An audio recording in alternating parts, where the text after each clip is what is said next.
pembacaan firman pada malam hari ini. Namun sebelumnya mari kita datang ke hadirat Tuhan dalam doa. Mengucap syukur kepadamu Allah kami yang besar untuk penyertaan-Mu dari pagi hingga malam hari ini Tuhan.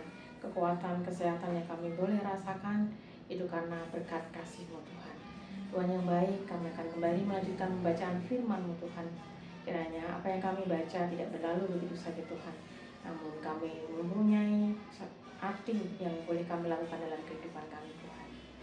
Nah, Roh Kudus memberikan pengertian lebih dari apa yang kami baca malam ini Tuhan, sehingga kami melakukan sesuai dengan kehendak-Mu Tuhan. Terima kasih Bapa, di dalam nama Tuhan Yesus kami berdoa.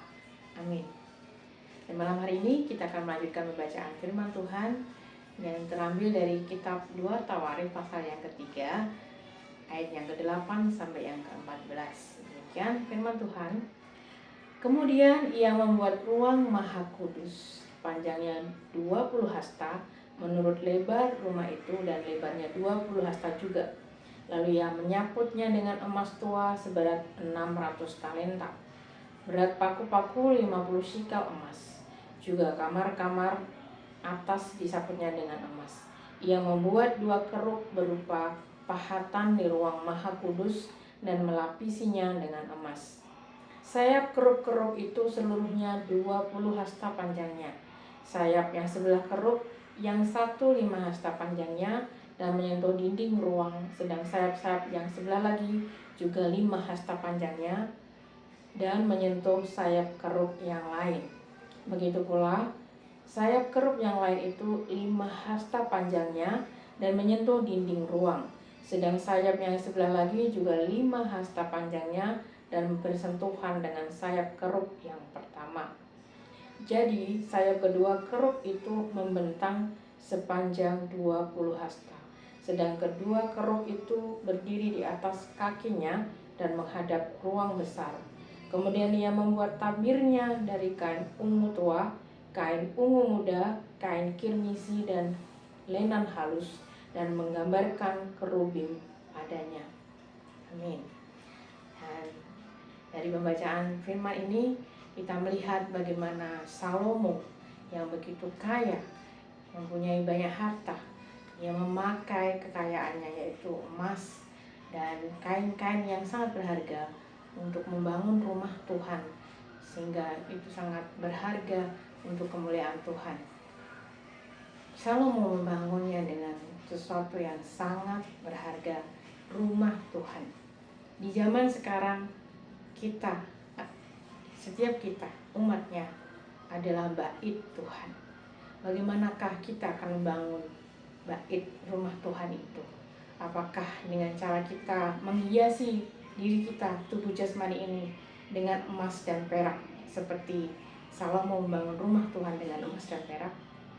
Ataukah sesuatu yang mempunyai value lebih dalam kehidupan kita, sehingga itu berarti di hadapan Tuhan? Saya pikir rumah kita atau kita sebagai bait suci Tuhan, hati kita yang harus diperbaharui dengan value yang sangat berharga, seperti emas yang digambarkan. Emas itu gambaran hal yang berharga karena sudah dimurnikan. Demikian juga hidup kita, hati kita harusnya seperti hati yang sudah dimurnikan, sehingga memancarkan suatu cahaya yang mempunyai makna dan arti yang bisa memuliakan nama Tuhan, sehingga hidup kita ini boleh menjadi suratan terbuka yang baik, yang bisa berkenan di hadapan Tuhan dan juga dilihat baik oleh manusia. Mari kita lihat apakah rumah kita, tubuh kita ini sudah benar-benar menjadi bait Allah, dan Allah mau bersemayam di dalam jiwa kita, yaitu Roh Kudus yang sudah Tuhan utus, yang sudah termaterai bahwa setiap kita orang percaya itu mau tinggal di dalam diri kita. Jika belum, mari kita bangun bait Allah di dalam tubuh kita ini, berkenan di hadapan Tuhan dan lebih baik. Mari kita buat hidup kita itu mempunyai value yang baik dan berharga untuk kemuliaan nama Tuhan. Dengan suatu perbuatan yang baik, dengan memberikan suatu hal yang bisa dipandang baik oleh sesama kita, memberkati sesama kita, dan berkenan di hadapan Tuhan. Amin. Hari kita berdoa. Bapa, kami sungguh mengucap syukur untuk pembacaan firman-Mu ini Tuhan.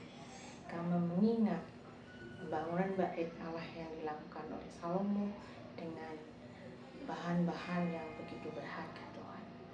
Kemudian aku juga mengingat bahwa kami semua ini adalah bait-Mu Tuhan, di mana Roh Kudus bersemayam dengan kami Tuhan. Biarlah kami juga Tuhan menghiasi hidup kami dengan hal-hal yang berharga, hal-hal yang berkenan di hadapan-Mu, yang boleh memberkati sesama kami Tuhan.